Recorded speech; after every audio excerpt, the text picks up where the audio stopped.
This is part 6 of my American road trip, in which I'm narrating one scary story from every US state. Have already been covered, so be sure to check out all the other episodes in the series after this one.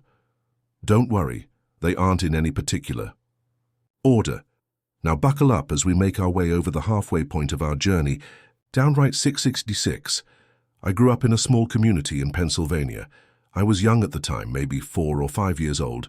This is the earliest thing I can remember in any detail, mainly because it's the kind of thing you can never forget.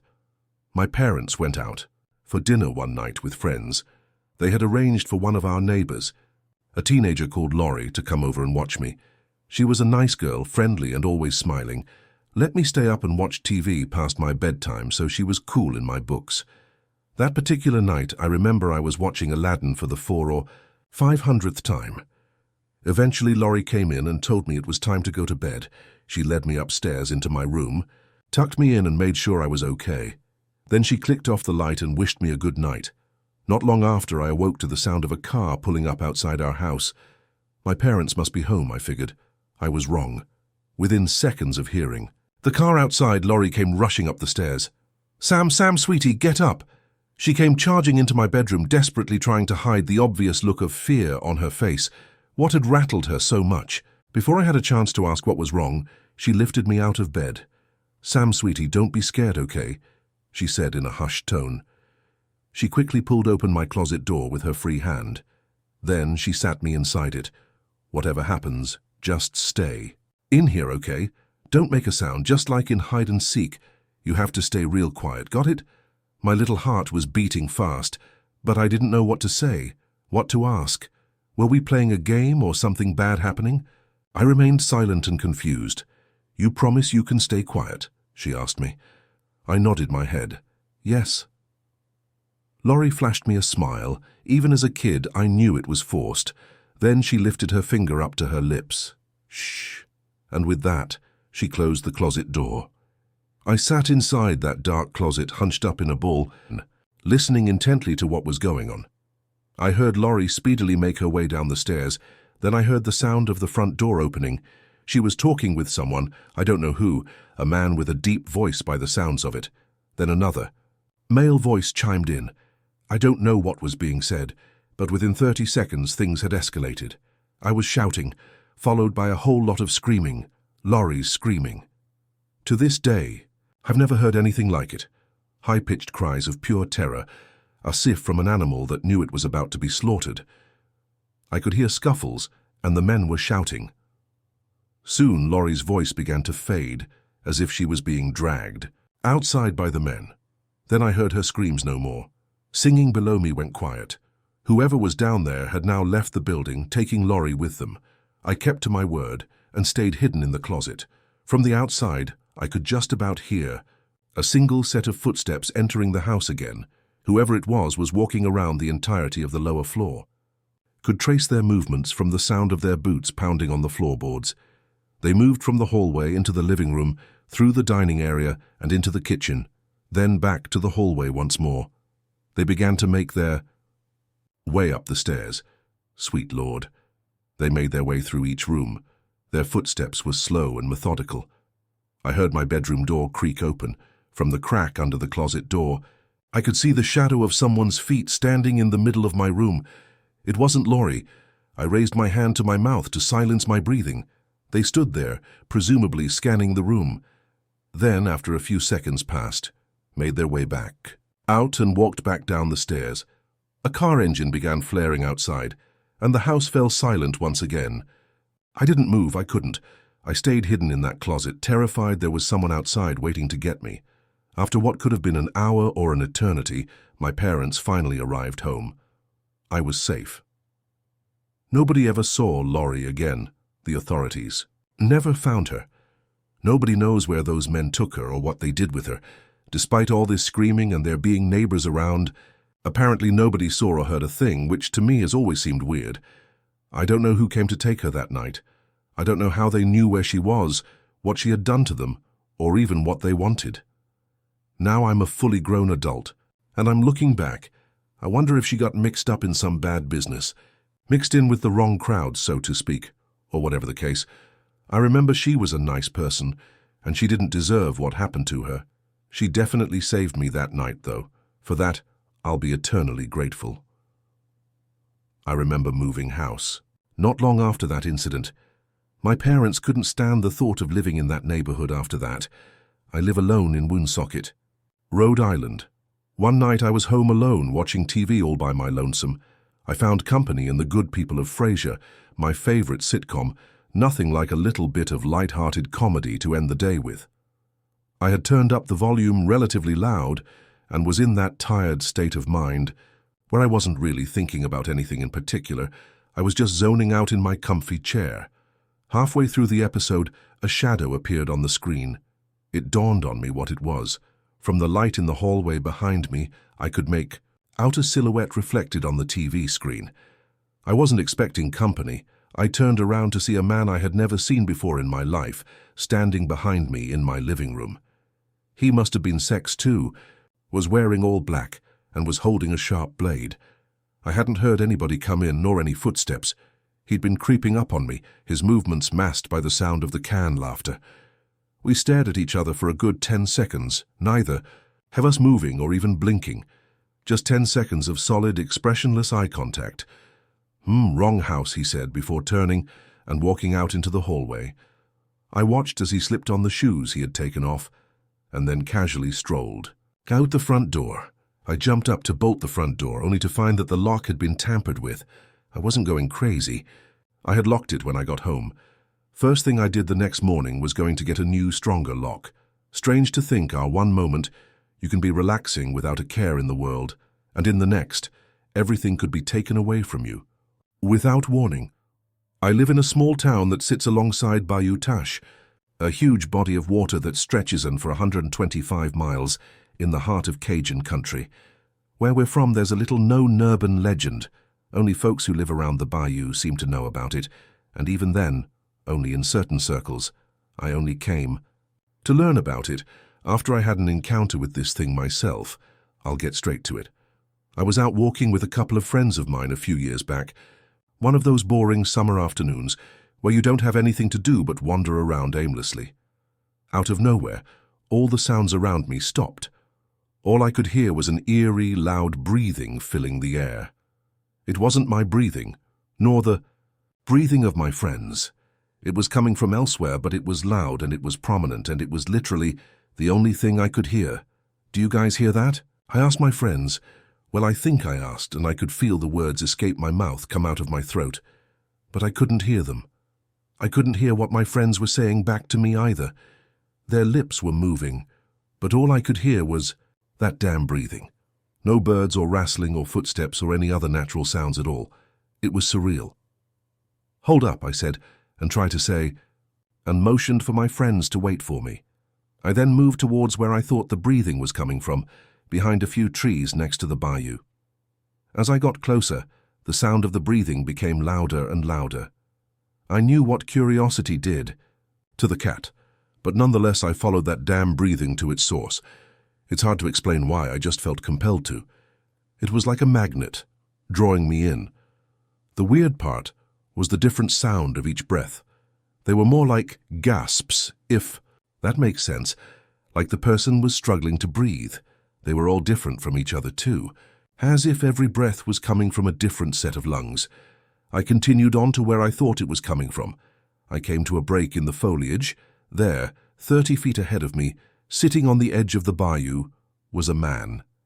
He was wearing a Western-style hat and a brown leather jacket, and that's about all I could make out, seeing how his back was turned to me as he looked out across the muddy water. He was completely motionless, like he was really focused on something, but there was no doubt in my mind that the breathing was coming from him. Despite the weirdness of the situation, he didn't seem scary to me. I felt calm and serene, for whatever reason. I thought about approaching him. I managed to shake that thought out of my head, and instead called out a soundless, "Hey!" Only the man's head moved. It slowly turned around to face me. His skin was the same shade as the leather of his jacket, and he looked to be half decayed. He had no lips, no eyes, just exposed teeth and 2 huge black holes. After staring at me for a few seconds, the man began to stand up. All sounds came back to me in that instant. As I looked into those dark pits, in his face, my sense of calm disappeared. Now all I was filled with was dread. I bolted and ran back to my friends, told them we needed to leave immediately, and explained everything on the way. Most of them told me I was crazy, but one of them told me to come and talk with his grandparents. You see, the folks whose family have lived around Bayou Teche for generations, they know about the man. I've heard several names floating around for him: Swamp Man, the Cajun Devil, but most just call him the Bayou Man. They say he's like a siren, that he travels around the circumference of Bayou Teche, continuous loop, and draws people away from their friends and families, brings him out to him. Then he lures them to the water's edge and holds them under the muddy water until they expire. Leaves them at the bottom of the bayou for the gators. His weird breathing, they say it's made up of the final gasps of each of the people he's ended. You can sleep right now? They'll tell me. The Bayou Man only tried to get you one time, you got lucky. I guess I did. I'm glad I didn't fall for his trick. I was in Hawaii visiting my girlfriend at the time. I had rented an Airbnb apartment to stay in, which was a little different to say the least. To get into the building, you needed to be buzzed in via the intercom system. Then, once you've made your way through the front door, there was a small stairwell that'lled up to a sort of second front door. From there you can walk into the apartment. 2 layers of defense, so to speak. As such, when night fell, I only really bothered to lock the first front door. I wasn't expecting any visit as well. I was there. Well, other than my girlfriend, of course, but we spent pretty much all of our time together, so I'd never needed to buzz her in. As a result, I never bothered to work out how the intercom system actually worked. There were 3 unmarked buttons on it, all of which did God knows what. It was my 6th or 7th night there, and my girlfriend needed to spend the night at her parents' place. Was going to be staying in Hawaii for a few weeks, and she couldn't exactly spend every night with me, obviously. We'd spent the day on the beach together, and she left right before dinner time. As I recall, it was around midnight. I was still awake, lying in my bed, watching something online. That's when the intercom sounded. Strange, like I said, I wasn't expecting any visitors, so I figured someone must have got the wrong house. It buzzed again, so I got up and walked over to the intercom, not sure which button I was supposed to press. I held down the one on the left. "Hello," I said, "can I help you?" I could hear someone on the other end of the intercom. They weren't making much noise, but it was obvious someone was outside the building. They didn't say anything. "Hello, can I help you?" I could still hear rustling on the other end of the intercom, but there was still no reply. Obviously, my first thought was that they couldn't hear me. I figured I had to press another button to talk to them. I tried pressing a different one. When I pressed it, there was a distinctive metallic click. By pressing the button, I had accidentally buzzed whoever it was in. I heard somebody walk through into the stairwell that led up to my apartment. I then heard footsteps, making their way up the stairs towards. So my thoughts turned to the lock. In a nick of time, I managed to press my body up against the door and Dave bolted. 2 seconds later, the doorknob rattled. Somebody was trying to get inside. Had I not reacted quickly enough, they'd have already been in there with me. I twisted the main lock on the door for good measure and peered through the eye-hole. On the other side of the door were not 1, but 2 men, both with their hoods over their heads. The one in front was concealing something in the pocket of a city. "Your girl, is she home?" one of the men said through the door. My body tensed up and I didn't respond. "We saw you on the beach together." I worked up the nerve to shout back, "Get lost," before I called the cops. He tried the handle again, rattling the door hard. The door pounded a couple of times as he threw his weight up against it, trying to bargain. Thankfully, it was sturdy and held firm. I heard a low grumble and then movement on the stairs. I watched through the eye-hole as they both walked back down the stairwell and out of the building. They left the first door wide open. I waited a few minutes before rushing down myself and closing it. I went back inside and made sure to lock the second door. I ended up staying at my girlfriend's parents' place for the rest of my trip. A lot less fun. Sure, but a heck of a lot more safe. The thought that those men were watching us while we were on the beach, and the fact that they had planned something, that's the part that gets me. In my late teens, I used to take part in competitive snowboarding. One of my competitions brought me to Snowshoe Mountain in West Virginia. While I was there, I couldn't shake this weird feeling. I chalked it up merely to pre-competition excitement, to the constant grey skies, and the fact that I had to cross 2 state lines to get here with my mum driving me. I made friends with some of the other competitors. One guy in particular. He and I both practiced the course together from time to time. It soon became quite apparent that not all of these courses were as well maintained as they ought to be. Watch out for that one kicker, I was told. It's dangerous. For reference, a kicker is a type of jump innocence. While normal jumps are wedge-shaped and shoot the snowboarder upward, a kicker is more curved and launches you forward. They can be dangerous because if you hit them wrong, you're basically throwing yourself headlong in any direction, but the way you want to go, and there's little you can do to recover at that point when you're speeding down the slope at roughly 25 miles an hour. None of us wanted to hit that kicker. Very hard. There were too many trees around for our liking. The thing is, with this competition guaranteeing the winners a spot in the nationals, many of us were itching for as many points as we could get. The day of the competition came. It was a weird day, grey clouds. Everything felt heavy and off. I took my run among the first. I made it down the mountain, making decent time. On the way back up, I saw it, those iconic red jackets and a long stretcher covered up. Instantly, I knew. My buddy had gone hard on that kicker after all. The officials tried to play a calm, but there's no coming back from a broken neck. A dark mood hung over us all. It was getting late, and my mum was ready to go home. Frankly, so was I. As soon as I got my awards, my mum hurried me into the car, and I managed to slip into the driver's seat, still in my gear. The drive back home was going to be a long one. It let us down winding. It'll let back roads all the way through the mountains. The clouds from that morning never went away, covering. The stars, nor did that weird feeling. I was tired, sore, and the thought of my new buddy, now deceased, hung in the back of my mind. I just wanted to get away from there. After driving for a while, I started to bake inside my heavy snowboarding gear. I told my mum I needed to pull over and take some layers off. It was very dark, and the only traffic on this road, other than us, were a few semi-trucks. Thick wooded slopes and mountain rock faces lined the highway. No off-ramps till we got down from the mountain. Up ahead, I saw a small curved dirt turn-off, barely the length of 3 cars. I quickly pulled in towards it. As the car eased to a stop, I noticed something in the dim reach of my headlights, a large painted boulder with something sitting on it.